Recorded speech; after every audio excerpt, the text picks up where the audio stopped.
to the Man's World podcast. Joining you today is myself, James Jaffer Griffin, and Mubarak Johnson. And today we're going to talk about divorce and the real cost of divorce.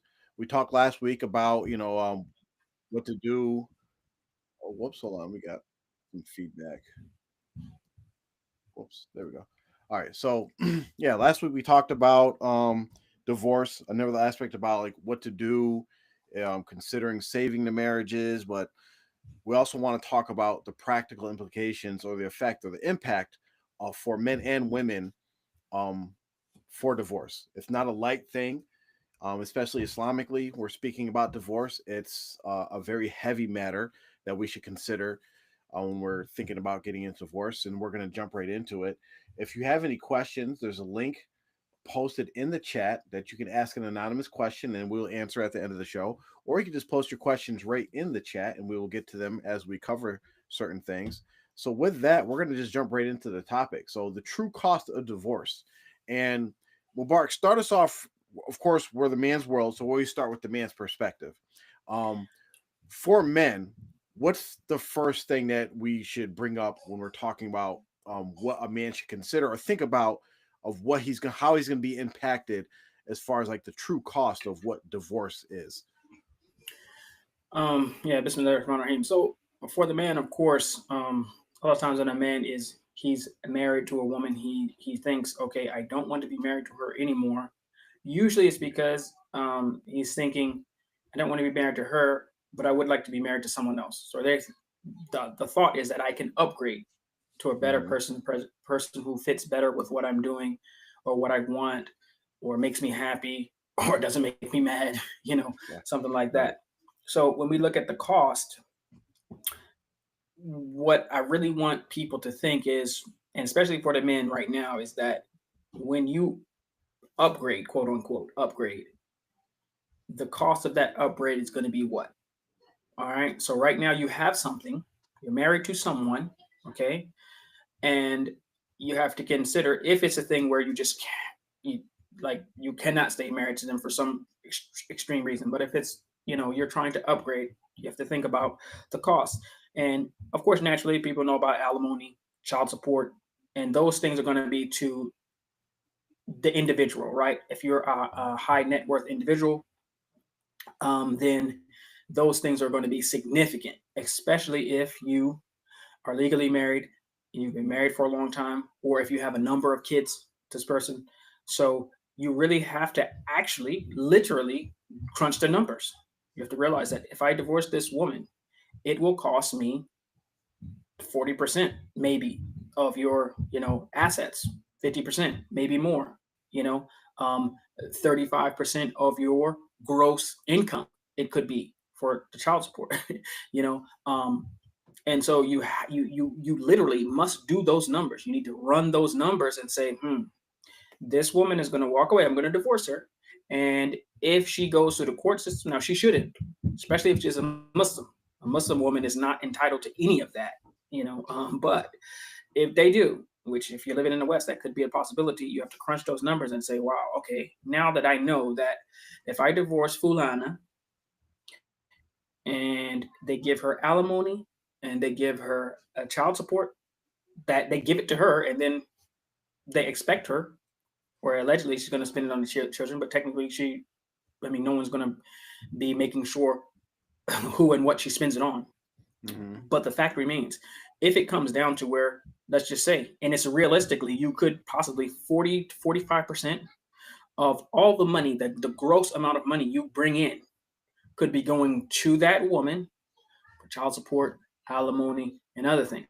So then you look at the number and say, is this upgrade that I may or may not get, is this going to be worth the money that you're also going to have to pay for the upgraded woman, plus what you're going to have to pay for the woman who you were no longer married to? So this is something that you have to think about heavily. Yeah, and the financial aspect, especially for men, is something we definitely really have to consider. It's like the most obvious one. It's the tangible one. You can actually do some work to kind of calculate how it's going to affect your life. So that's definitely one that's going to pop up But another thing that men have to consider as well is that your life is actually going to change, right? It's not just the financial aspect of it, but depending on what your marital situation is, if you have kids or whatever the situation may be, even if you don't have kids, how you function in your life, your day to day is going to change, right? And it could be as simple as, you have to start preparing your own meals if that's how you guys function in your marriage. If you have kids, you're going to have to work in scheduling time to see your kids, visit your kids, or your kids living with you, however the situation may be. Your life is going to change. And you have to ask yourself, am I capable of actually handling this change? Right? Am I prepared to deal with how this is going to affect my day-to-day routine? You know, for example, we all have our daily routines. What say you get up in the morning, you go to the gym before you go to work, then you go to work, you come home, maybe your wife handles picking up the kids, dropping off the kids at whether it's school or practices or whatever. But guess what? You're divorced now. You can't count on your ex-wife to do all the different things that you relied on her to do while she's your ex-wife now. Now I'm like, I'm not dropping the kids off at soccer practice. I don't care about soccer practice or basketball practice or any of that. I'm not taking the kids to school anymore. I have to work because her life's going to change and she's going to have to accommodate. She might not be able to drop them off at school or whatever. I know instances where, especially when you get into like the custody battles and all that, where people fight for custody and don't even realize that they actually can't even handle what they're asking for as far as like visitation and all that, because we have to work. We have to support ourselves. We have to support our children. And if we get into a mucky situation, our finances are going to go down. We have to work even more. Right. So can we actually handle that change in our day-to-day life after the divorce is in effect? And that also goes into play with, okay, like Mubarak said, likely when we get a divorce, it's not like, okay, I'm a woman hater now and I don't ever want to get married again and I just, whatever, right? You're gonna want somebody else. You have to consider that with like, okay, you know what? Here's my free time. Here's what I can or can't do. Here's the baggage I'm bringing to the table. Is somebody going to be willing to take on this new version of you? And you really have to assess how that's going to affect your life, affect your schedule. And because a lot of guys, they think women too, and we'll talk about a little situation at the end where like, I'm divorced, I'm free. No, it's actually like you actually got less time, free time to yourself, Yeah. They think that oh, now everybody's gonna come rushing to, oh, you're free now, and sometimes that's not the case. But Yep. just like like you were saying, how your life is going to change, and one of those ways that your life changes is, especially if you have children, the co-parenting thing, where it's a double-edged sword, right? Mm-hmm. Number one, you can't actually get completely free from that other person because you have to work with them constantly with the co-parenting, drop off, pick up, scheduling arrangements, vacations, everything. So you wind up being forced to communicate and interact with that with your ex a lot of times, especially depending on how many and the ages of the children. Yep. And so, but also with that co-parenting, so you think some wonderful, great new person is going to come in. Meanwhile, your whole life is dictated and restricted and kind of a ball and chain to where not just with your children, but also the schedule of your ex-wife. So a lot of people, and especially if a woman is smart, she's going to ask that question: what's the co-parenting arrangement with you and your ex-wife? How does that work? How much time do you have to spend? Because she needs to think about, if I'm going to marry this man, well, how is that going to affect my life? And you will have some women who they do get jealous of children, Mm. of the attention and time that a father may spend with his children, because she's coming in new. She doesn't know them. She's not attached to them. She doesn't have that bond with them yet. So this is also a thing where that co-parenting that you have to do, that also restricts your life in some way, also will have an effect on your new life that you think you're just going to jump right into. So that's a cost that you have to factor in. You're not as free and eligible and attractive as you think you would be. Mm-hmm. Now, man, it's a little different. and sometimes women are still willing to take, that plunge. But you have to think about it. If I was advising a woman about marrying a man with children, that's what I would ask. I would say, what's the arrangements as far as that co-parenting, and how does that work? Is she hostile with the co-parenting? Because you can expect, if you have uh, you know, a, let's just say, a co-parent who is vindictive and tries to give you trouble, gives her ex trouble all the time, or his ex trouble all the time. Let's go Yep. both ways. You can expect some of that negative energy to be directed at the new woman in that man's life. So we have to factor that in. Yep. And so for the man, it might be a little easier to deal with some of these costs because a lot of stuff does boil down to like tangible stuff, time, money, right? As far as like finding a new partner after you're divorced, men have an easier time. It's a little bit easier for men to do that, depending on what culture or what community you're from. But and this kind of segues into like dealing with um well, before we get to that, because it's kind of like a bridge, because you have the co-parenting thing, you have the time aspect of like a man has to make the decision of like, am I going, how much of a role am I going to play in the situation, and as Muslims, um, a lot of men forget this, is that we men seem to pull it up when it's in their benefit or they want to, like for instance with the co-parenting situation. If you're a father and you're in a divorce situation, right? Women have the right to, let's say in general, without getting into the details, women have a right to raise the kids, young kids, right? That's their right until they get married again. So if you're in a situation where your ex actually gets married before you, are you prepared to take on your responsibility and fulfill not only your rights, but actually your children's rights for you to actually take custody of them and for them to reside with you? Because a lot of times as men we forget that we think it's just our right, like it's my right to just raise the kids, but law has these standards in place for a reason, because it's actually in the best interest of the kids. It's the children's right as well, and we forget that as men, that even though we might not be that dad that's like, okay, I'm going to be able to raise my kid and be that single father and all that, right? We might be that dad that just wants to, show up and take pictures and say, I'm a girl dad or I'm a daughter dad or whatever these guys do on social media, right? And just, I'm such a great dad. But it's like once every 2 or 3 months, and you take photo apps, you buy them some gifts, and then you pretty much go live the bachelor life like you were doing even when you were married for the rest of your life, right? But it's actually your children's rights that you actually have to do. Like, okay, no, I have to take this responsibility up. Are you prepared to do that? And you have to be able to deal with that, because like Mubarak said, this is where it comes in. And if a woman, if you're looking at a potential wife, has a proper wali that's doing his due diligence, the wali's going to make sure that woman asks these questions about you.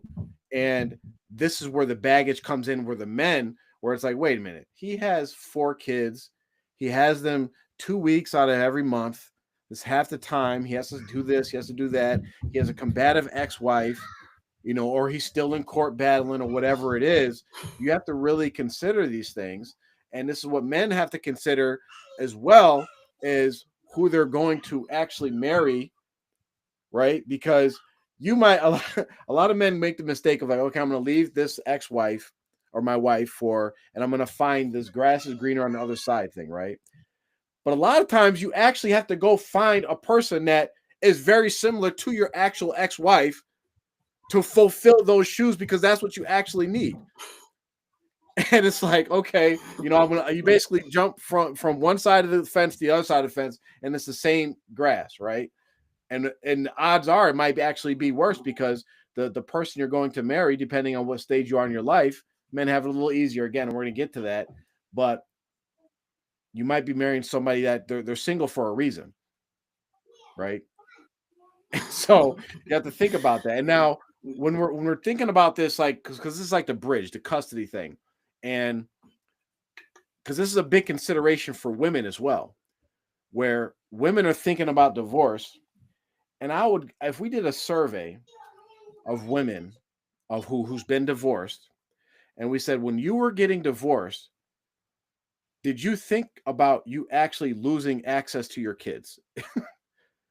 And I would put money on the line that the majority of them never thought of the possibility of, like, or the actual Islamic standard of, if I remarry, my kids go to my ex-husband, especially in the West. They just, because it's a standard that kids go with the mother and they get custody and all that.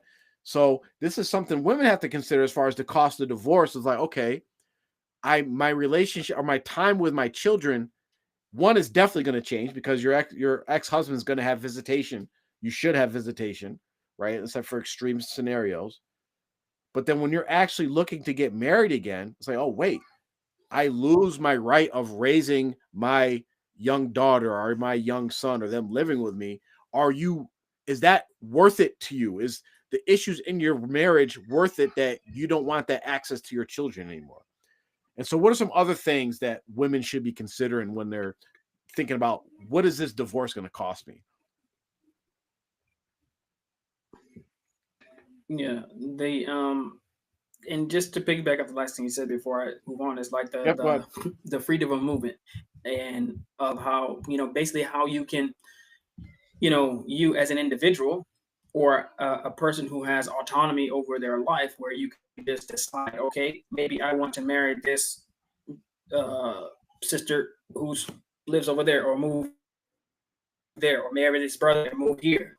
All things factor into where either you will be restricted to the area in which your ex lives, or you have to basically, say, you know what, I'm just gonna give up the kids. I've seen several scenarios where men did that. They had, a bit of a struggle with custody and whatever with their children in the States. They moved overseas and just basically said, see ya. I mean, they just left the kids. It wasn't that they didn't want to be with their children, but the system and them basically giving the women the rights, and it was such a struggle in trying to, not only spend the time with the children, but get their rights. And it was a better opportunity for them to move either from a different state or a different country.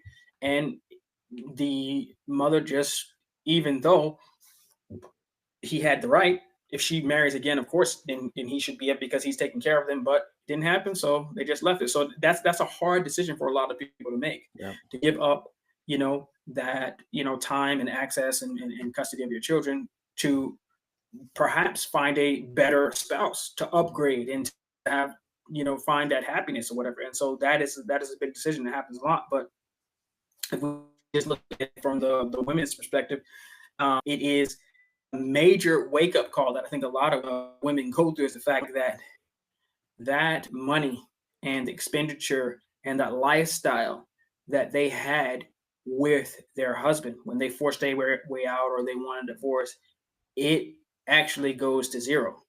And one way that they actually do maintain that is through alimony and child support. Yeah. It's an illegal way. Islamically, it's illegal. Like you can't, like, any woman who is taking or accepting alimony and a child support that is above what the husband says that he can pay for the children. That's where it is Islamically. The husband determines his ability to pay. He works and he says, this is the expenditure that I have. If the woman said it's not enough, then give him his children and let him just take care of them, because he was doing it before. It was enough Yep. for what he decided it was before. So anyway, without getting too deeply into that, the point is that shock of, wow, he's not paying for this. He's this, just the 20 bucks on Wednesday that you just swipe his card when you want to just get some out to eat real quick, it's gone, And so a lot of women realize really quickly that, man, this is expensive. And a lot of women are expensive, but they don't realize it. They don't realize it. So that's the first thing. You really have to realize, think very deeply. We told them to crunch the numbers. The women should crunch those numbers and say, what is my husband paying for, and what's he taking care of? Every time the sink has a leak or whatever, who climbs under there and does it? Every time your car needs maintenance, who does it? You can look at all these different things and figure out, who does all these things, and try to say, who can I get to fill in those areas of my life that I needed? this is before you even think of this Mr. Right, this Prince Charming is just going to jump in and be 10 times better than him, and not have any of the negative issues that you think that is the reason why you want to leave him. Before you even get to that bridge period, the funding is going to go to zero, and just a man being available and around to do things that men do generally is going to be gone. So you have to crunch those numbers and look at that and see, how can I fill that void? It might be shocking to realize that it's a bigger void than you thought that would need to be filled. Yep, and you hear so many examples of, we've talked about them before, about where you'll have a divorce situation, and it seems to happen in almost every situation where the ex-wife, whether it's a flat tire, whether it's cleaning the gutters, whether it's mowing the lawn, whether it's a leaky sink, whatever it is, and her first instinct is to reach out to her ex-husband and say, hey, can you do this for me? And the ex-husband is confused, like, you're not my wife. You're not mahram to me. And you may have situations where it's like, okay, yeah, a guy will be nice and do charity and help you out just like any other Muslim sister, but you're not his priority anymore. He's not going to drop everything and come over there and help you. So you can't expect these things that you used to get from your ex-husband. And it's amazing to me how many women actually just think that it's just a given. Oh, he's just going to keep doing XYZ whenever I need it.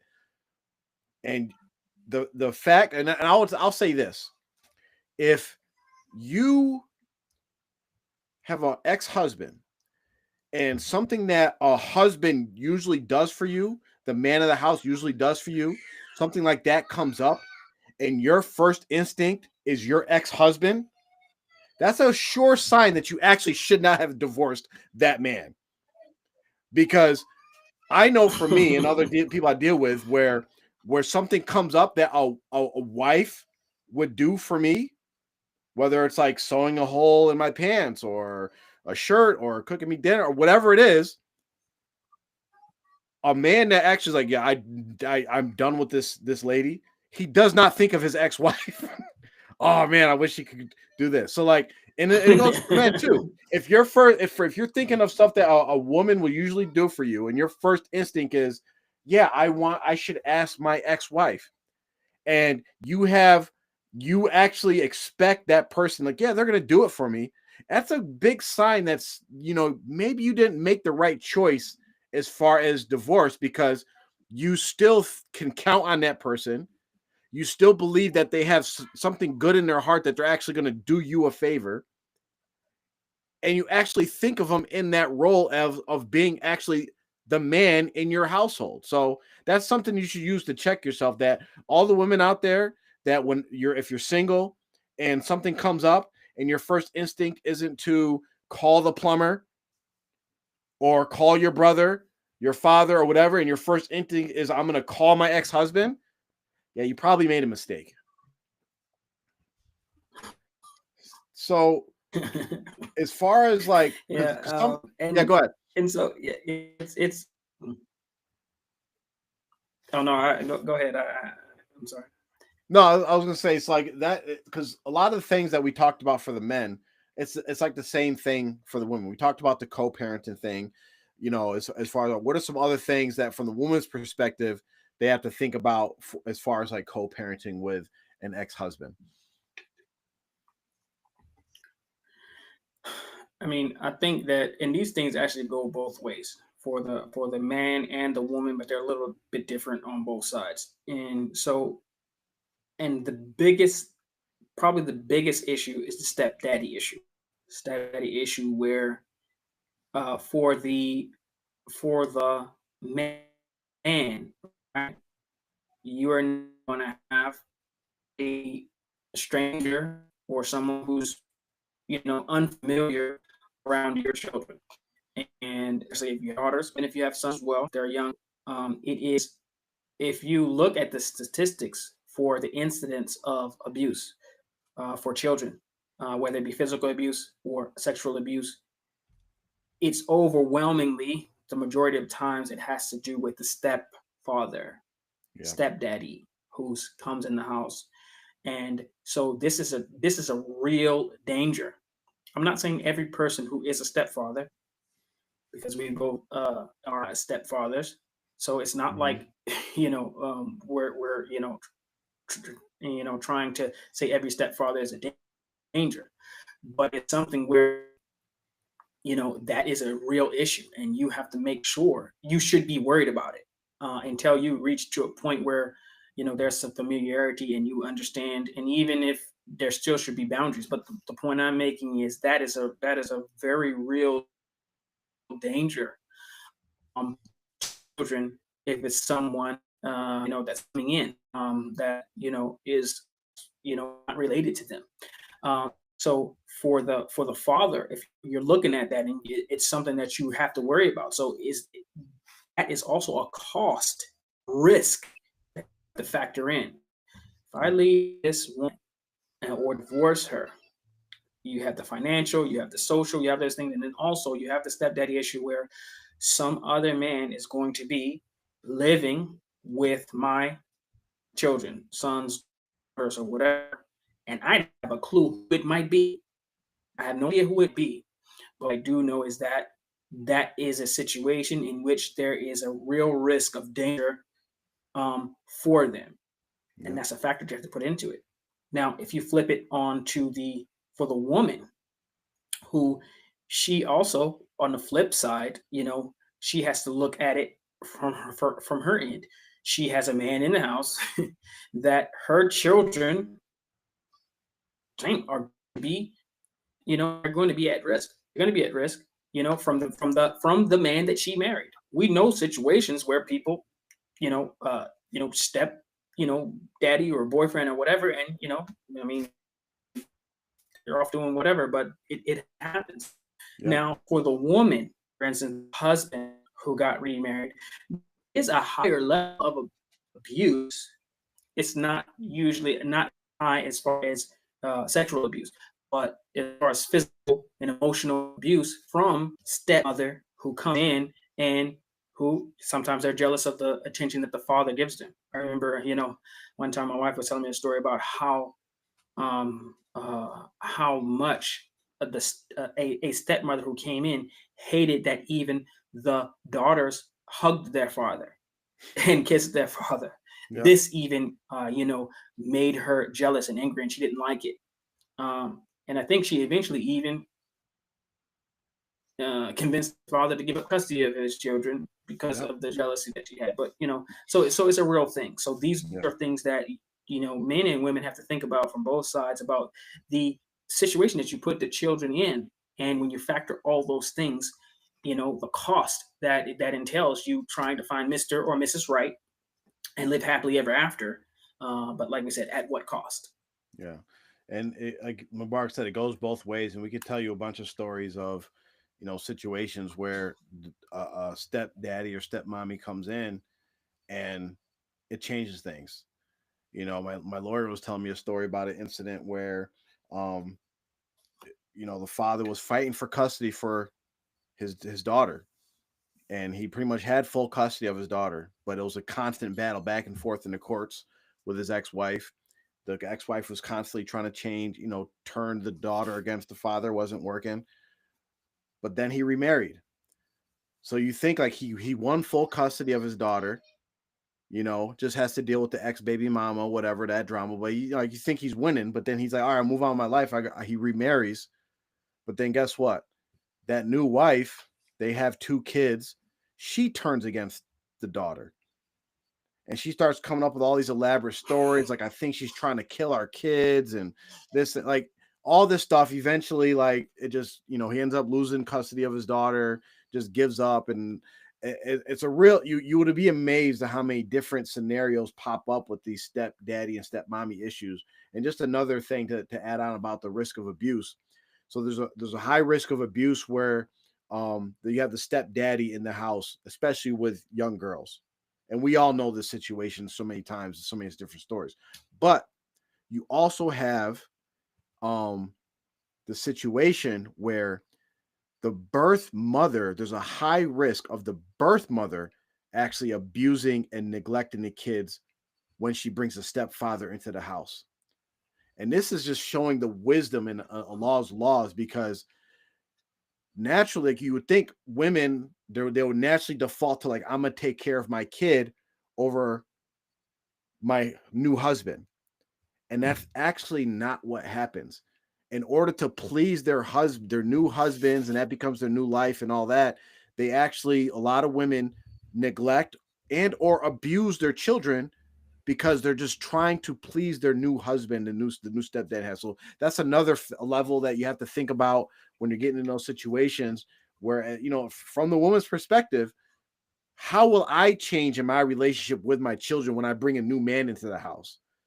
And how will that affect my relationship with my children when I have another man in the house? Like, you really have to consider those things.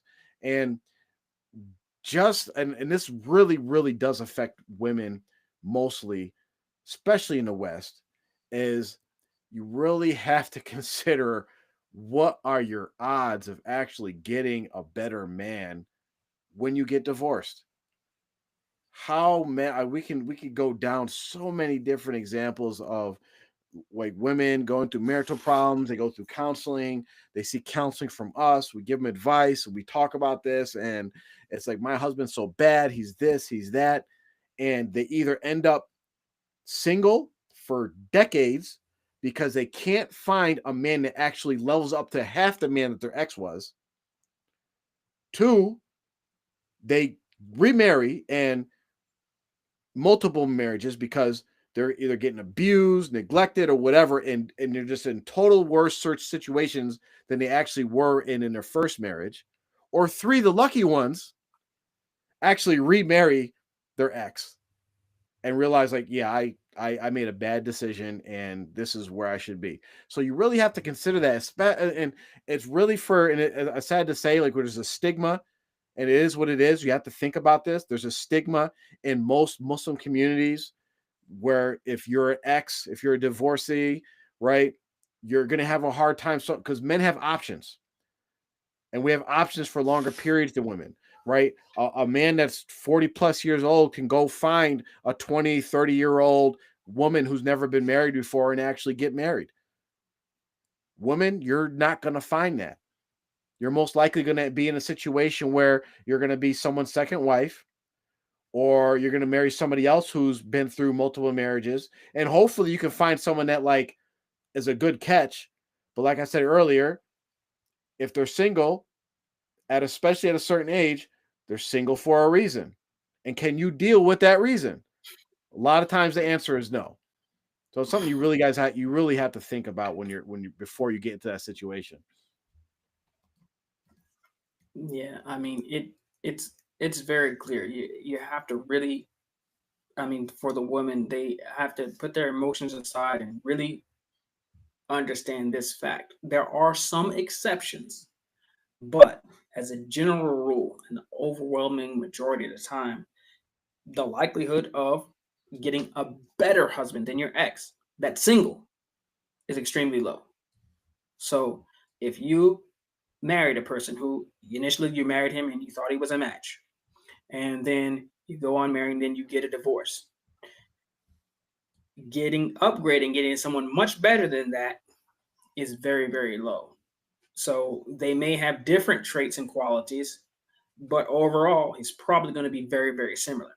The wild card to that, and the way that you can actually beat that statistic, is if you actually marry someone who's already married. Yeah. Because a lot of women who may not be able to get that husband of her dreams for herself by himself as an only wife, she could probably level up 10 levels or even more than that by simply being a second or third or fourth wife.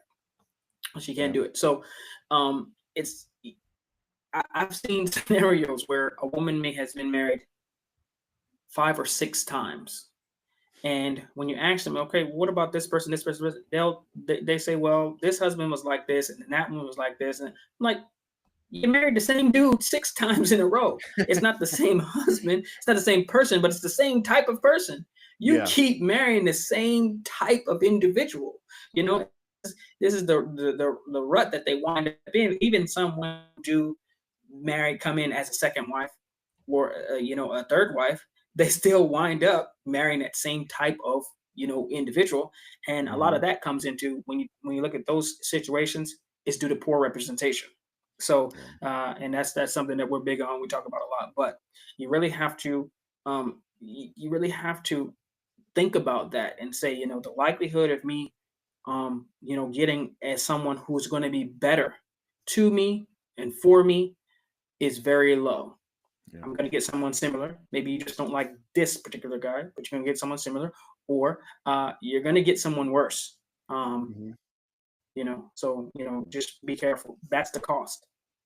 And I think a good formula or a good methodology that women could use, women and men.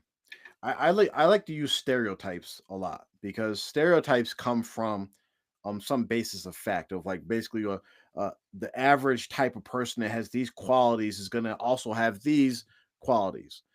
And if you look at if a man or woman looks at, okay, what are the reasons I want to get divorced? Why do I need a divorce? And let's go to like one of the common ones. My husband doesn't make enough money to give me what I want and need, right? And so what you're looking for is a husband that does make a lot of money. Okay. So now you got to look at the stereotype of a wealthy single man at the age of what we'll say 30s. Let's do a middle age, 30, 35. A wealthy single man that's 35 years old. Now, I don't think I have to say much more of what that stereotype of what type of lifestyle that man lives and why he's still single, wealthy at 35.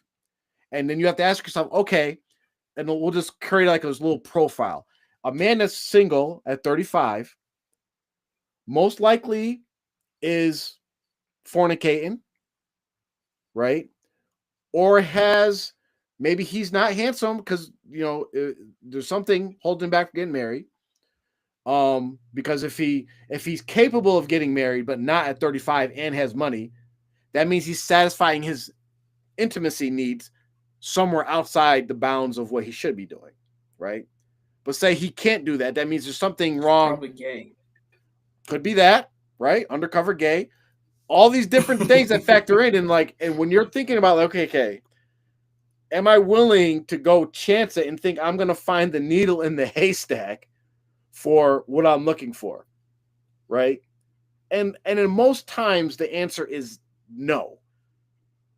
Most times the answer is no. Now, I would like to say before we kind of wrap it up here is that we are not speaking about extreme situations where like you're getting abused, there's physical violence, there's serial cheating, there's all, we're talking about regular marital normal.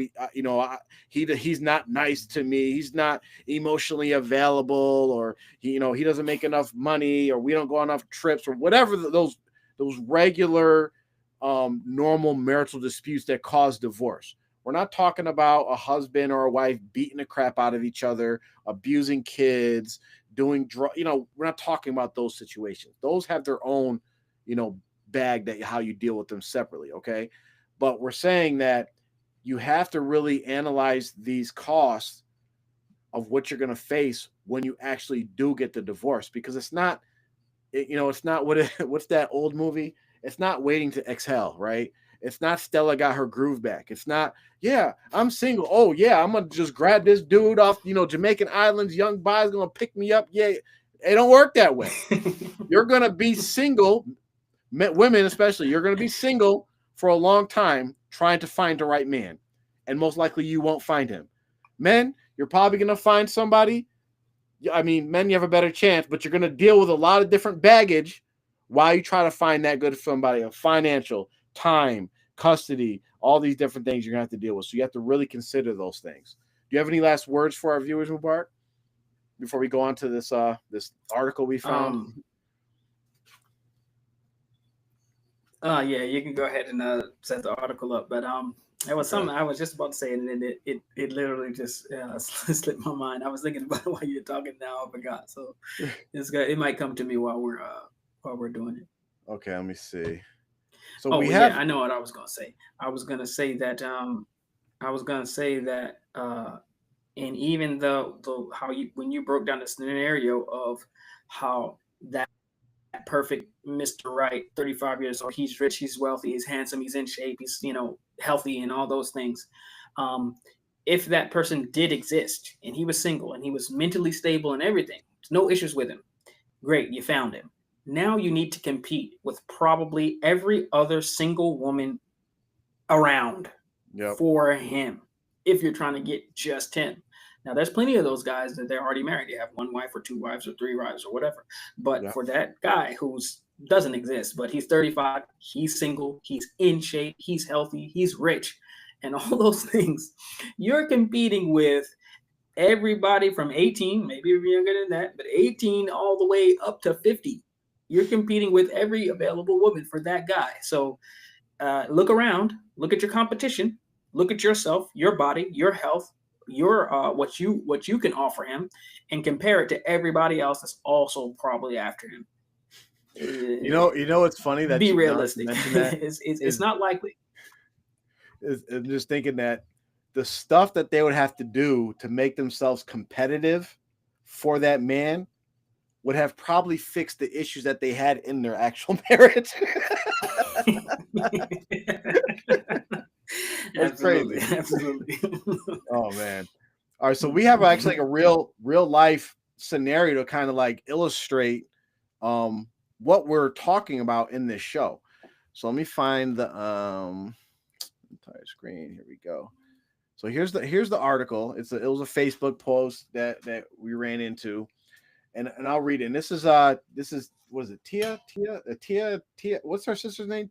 It's the twins. I forget the other one. Tia Tamara. Tia, Tamara, one of them. Yeah, yeah. So this Tia one's and Tia. Tamara, that's their names. I don't know which one is. I think. Okay.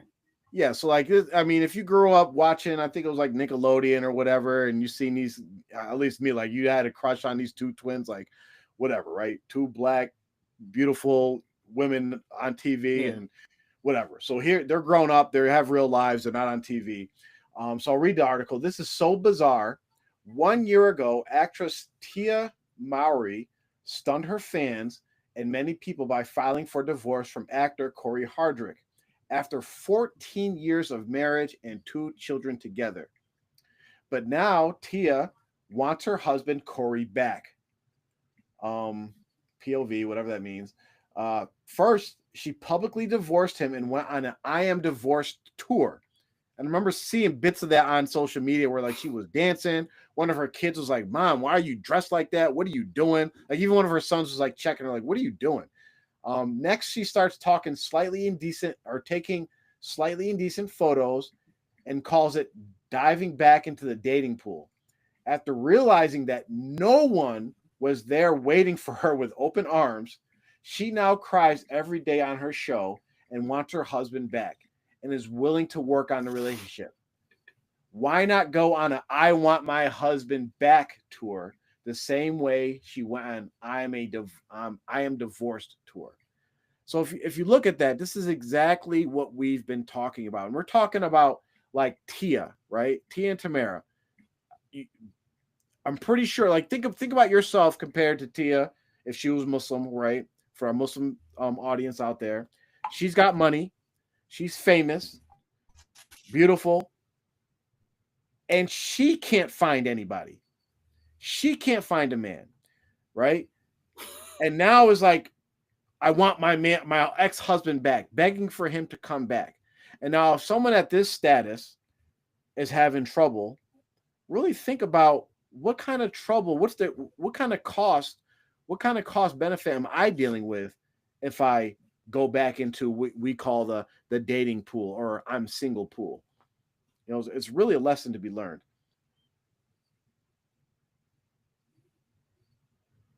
Yeah. The thing is, you have to think about. Okay, so if we look at her and we say she's, I think she's probably. I mean, she's like our age, probably. I think. And she Yeah, might be older than us, actually. 'Cause I probably. remember Yeah. when I won't get into details, but yeah, I think she was older than me.